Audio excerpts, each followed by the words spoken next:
I've got a confession to make. I've spent a fair amount of time on TikTok, but I'm not just wasting my life on soap cutting videos, which are oddly satisfying. No, I am deep in the FinTalk rabbit hole, where the personal finance advice is free, and so are the red flags. So today, we're gonna look at some of my favorite personal finance TikToks that range from, huh? To, that's actually decent, to, who hurt you? And everything in between.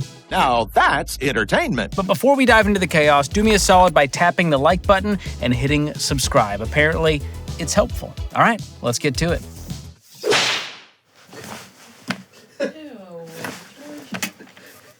Are we still dabbing? I just learned how to do it. You're telling me it's already out? Future's now, old man. Let's do it. To take a private jet from Atlanta to Vegas and then back to Atlanta is $126,000. Oh, crap. And y'all are asking me, do you understand what I'm saying? No private jet? What? You're not taking a private jet? You're not spending all this money to go make money? 4 hours. How would you do that? In what world is that smart? Then y'all be like, are you going broke again? Oh, I love this so much. So T-Pain is clearly on what I assume to be a Delta flight, because this is the caption. If it don't make dollars, it don't make sense. Pass me the Biscoff cookies. I love this. This is T-Pain going, hey guys, just because I have money doesn't mean I'm gonna waste it on private flights. Because the old saying, you gotta spend money to make money, not $126,000 for a flight from Atlanta to Vegas. That is insane. So let's see what some of the comments had to say. This one's from Imitation by Jarrell. Meanwhile, they're typing on their air mattress in their parents' basement. I guess he's responding to the haters? Is that what's happening here? Caleb said, people think rich means irresponsible. Amen and roll tide, Caleb. I'm not sure I used that in the right context, but we'll make it work. And finally, Delta chimed in, make it make sense. Sunglasses emoji. Okay. You ruined it, Delta. We were having fun, and you ruined it. You know what? This is like when the boomers pick up the Gen Z lingo, and then Gen Z is like, nah, we're done with that. You can have it now. Way to ruin the fun. But here's the truth. Here's the heart behind this. Other people will always find ways to spend your money faster than you would. So you got to do what makes sense for you and not care what other people think. And if that means T-Pain is next to me on a Delta flight, that's a double blessing. T-Pain, I love your content. If you want to collab, your boy's got some pipes. I think we can spit bars on a track. I think that's I think that's ruined too. I've ruined that one as well. All right. I think rap as a genre is now shut down because of me. You violated the law. Pay the court a fine or serve your sentence. All right, let's move on. Ask me what's the best purchase I've ever made. It's 2 purchases. That's the best purchases that I've ever made in my 3. 1, content, right? So like Purchase anything that's content? on camera, anything that's gonna upgrade my streams, anything that's good for streams. So like gear. My mom's Got house. My house. My kids already good. They got a house. They already good. That's a big step. You will. Bro, let me tell you how important. Let me tell you how crazy a house is when you purchase it, bro. When I bought my mom's house and they were able to live in it, actually live in it. When I bought my house, I had the AMP house, right? But when I bought my house, I went into my house chat. Every time I go inside my house, door unlocks, I lock it, shower turns on, lights turn on, food in the refrigerator, and it's mine. It's yours. Think about it. It's yours, chat. The AMP house that we got all together. I always tell the bros, I'm like, this house is gonna be for all of our kids, right? Whenever they wanna, this is the headquarters. Don't spend your money unnecessarily. All right. So I'm told this is Kai Cenat, who is a very famous Twitch streamer. I don't know what most of those words mean, but I like what he's saying here, and I love just this amazing gratitude he has for having shelter that he can call his own. That's special. So when he was asked what are the best purchases he's made, gear to create the content he creates, love that. That's really investing in his business and in his future and his family. And then you've got the house purchases, and he's going, hey, this is legacy. A lot of people never get to own their own home, and it's a goal for a lot of people. And I love that he has such gratitude of what a blessing this is to walk into a house and go, this is mine. Now, when you get it paid off, that's even better. When you got no mortgage on it, I don't know his situation. Sounds like he has the money to just buy it in cash if he wanted to. But regardless, I love the sense of ownership that he has over this house and what it means to him. And that tells me he's going to be a good steward of it. He's going to take care of it, and he's going to leave the legacy he wants to leave. So for that, I say 1,000% yes to this advice. And if you want to stream sometime, hit me up. I can only play one video game, and that's Tony Hawk's Pro Skater, but pretty good at it. Keep dreaming, son. Let's move on.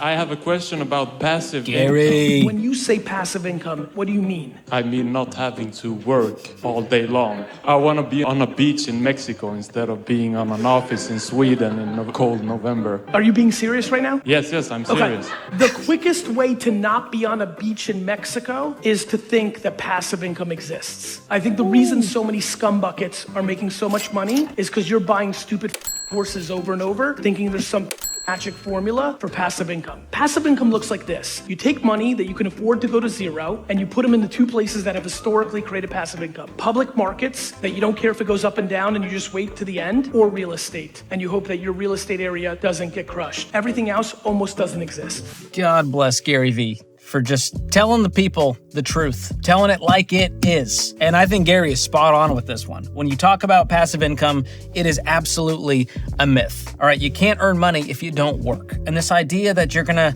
have some 4-hour work week on a beach somewhere, well, it's a myth unless you do what Gary's saying. Put your money into the stock market to where your stock market investments make more money than you do. That's technically as passive as it gets. And real estate, while being less passive, can generate a serious amount of income if you build a pretty big portfolio and it's paid for, which means it's cash flowing, there's no debt against it, so all the profits are yours. So I love this mentality, and I love Gary calling it like it is. If there's passive income to be had, it's because some guy told you there is in his course, and I would run far, far away. Thank you, Gary.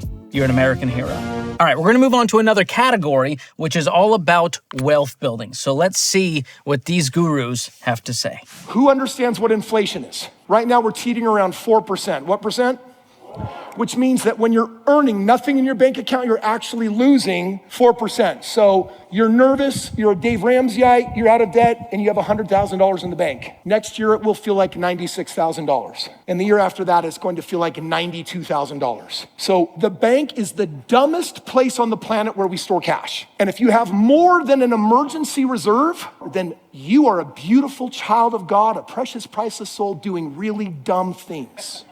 Well, he said it. I don't appreciate his use of Dave Ramseyite, and I don't know why he thinks that we preach that you should keep all of your money in a checking account. I would agree with him on this, that is insane. I don't know where he's going with it. I assume it's to pitch his big real estate course to give him your money instead of the bank. That's where this guy usually goes with this. But there is some nuance here, right? If you're saving up for a big purchase you're gonna make within the next few years, like a car or a house, it is best to keep that money liquid in a high yield savings account, which is about at the rate of inflation right now. So your money's at least growing with inflation. And like you mentioned, emergency reserves. You should have a 3 to 6 month emergency fund in liquid cash, again, in a high yield savings account that's at least growing a little bit with time. So this is a rare moment. I'm gonna agree with this guy and say you don't wanna keep your money in a local brick and mortar bank where your savings is basically collecting dust. Instead, put it into a high yield savings account with an online bank. And I recommend and personally use one called Laurel Road, one of the sponsors of today's video. They're an online bank, so they don't have all this overhead, and they pass on those savings to you in the form of top-tier APY. Plus, there's no minimum balance required to open an account, and your deposits are FDIC insured. And best of all, Laurel Road never dings you with any junk fees and maintenance fees, which means all of your money stays your money. You can open an account today by going to laurelroad.com/George or click the link in the description below. All right, let's see what the next guy or gal has to say. Something my mentor told me that stuck with me, even though it was years ago, is that he who works all day has no time to make money. If you are relying on like an hourly pay to like make your way, you are cooked. And I'm not trying to like roast you, obviously. Like, I want you to succeed. That's why I'm telling you this. If you ever want to be a millionaire, even $500,000, think about I want you to look at your hourly wage right now. Say $500,000 and do the math. 500,000 divided by 15. you would have to work 33,000 hours. What? You would have to work 1,388 full days, bro. So if you work a job that doesn't take too much of your time, you should be using literally all of your time to try to make more money. If you really want to make it, it's going to take every single second of your time. Some say they want it, others really want it. If you want to know if someone really wants it, just look at what they're doing with their time. I'm so confused by all of this. And why is he whispering in a hotel bed? I don't know. Why does this have 60,000 likes? I have no idea. People are just commenting, time is money. I rely on sports betting. Money's not everything, dude. Bro, talk about 33,000 hours like I don't have over 10,000 hours on Dota 2. I'm so confused, but I think I'm not meant for the internet anymore. It's getting very scary in here. But listen, he's hating on the 9-to-5 job. It's become the new sexy thing in the finance community for some reason. It's going, bro, if you got a 9-to-5, you're cooked, bro. Bro, you're cooked. Bro, you don't even know how to cook. Don't tell me that I'm cooked. What's the last thing you cooked? Reheated your DoorDash? Get out of town, bro. So yes, at $15 an hour, it would take 33,000 hours to technically make $500,000. But he's forgetting about something really important. Compound growth. So when you actually invest your money, it grows at a much faster rate than just the rate you can make it. So if I invest $500,000 over 20 years, my account balance is not $500,000. It's going to be in the millions. Let me prove it to you using our investment calculator. Ready for this? Your boy is sourced. That was good falsetto. Play that back. You'll see the vibrato on that. Sourced. That is the voice of an angel. All right, here we go. Investment calculator. We're going to go, let's say age 25 to age 65. You currently have nothing in invest. You've never invested $1. And let's say you contribute 15% of the income of that person making $15 an hour. That's about $390 per month. So let's contribute that monthly and see where we end up with a, let's say 10% rate of return. That's the average from the S&P 500 over the last several decades. Calculate $2.5 million. What happened to this guy saying I need to work my whole life to maybe get $500,000? That's 5x that because I invested the money instead of just spending it on random crap or keeping it in a checking account. So I hope that helps you see that the only guy that's cooked is old Broccoli Rob over here. Ignore these guys. I don't want to take advice from anyone laying in a bed. I don't like it. You get up and grind, bro. Where's the hustle? I want to see you standing, flexing the whole time. Give me some Hermosi. You know, he's always at a whiteboard or something. You're not doing anything. Just in bed all tucked in. He's too comfy. Don't give me advice when you're comfy. I want to be uncomfortable. That's the grind, bro. Their man meter's broken. Let's see if this next one is less anger-inducing. We can help. How long-term investors react to red days in the market. Oh, yes. My guy, what a flex. Unfazed. That's gotta hurt his neck. He must do Pilates or something to have that kind of neck strength. The only people who get hurt on a roller coaster are the ones who get off before it's over. And this guy, the ups and the he's calm, cool as a cucumber. All right, he's Larry from VeggieTales at this point. That's how cool he is. There's actual stats behind this. When we surveyed 10,000 millionaires, we found that the typical millionaire gained that status through disciplined saving over time and a commitment to lifelong learning. They just invested consistently no matter what the market did. So you got to realize investing is a marathon, not a sprint. Don't freak out with every up and down, but maybe don't look backwards the whole time because you're going to get a crick in your neck. All right, we're going to do one more, and this one's a surprise from producer Alex. He tells me it's very timely and potentially humanity is saved? ? Let's find out. I can't afford rent, gas, or food. We're in a global trade war. What are we going to do? Bro, didn't you hear? We're good now. Our problems are solved. Are you even listening to me? I can't afford to feed my kids. So unless a couple of has-been celebrities went into space, I don't want to hear it. Bro, Katy Perry went into space. Don't give me hope. Are you messing with me? No, they did it. They went into space for 10 minutes. Did they come back thinking that they're better than everyone? Yeah. Katy Perry said that you don't know the love inside of you until you've been in space. Was it crowdfunded or funded by an evil billionaire? Not the evil billionaire. Bezos. That's worse than Elon. It really isn't. Did they take away attention from actual female astronauts and undermine the intense process of actually becoming one? They all called themselves astronauts and the trip an enormous victory for feminism.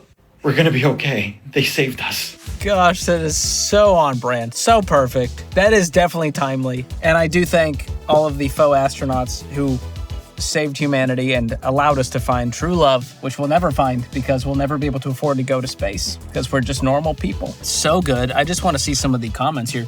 Bonsai Buddy said, don't forget they called it a mission. The most offensive part. It's a space mission for Katie to find love. Katy Perry united the entire planet against her. Now that is true. I didn't even know we didn't like Katy Perry until she went to space, and I realized, oh, we all feel that this is the most universal human experience, even more than love. We all decided, nope, to Katy. Oh, she's gotta be having some regrets. She's gotta be coming down from cloud 9, literally. All right, I have hit my daily doom scrolling limit, so I'm gonna tap out for today. But lucky for you, the good times don't stop here. Keep watching to see me react to broke people doing very broke people things with their money. With this next video coming up, you can also click the link in the description to go check it out. Thanks for watching. We'll see you next time.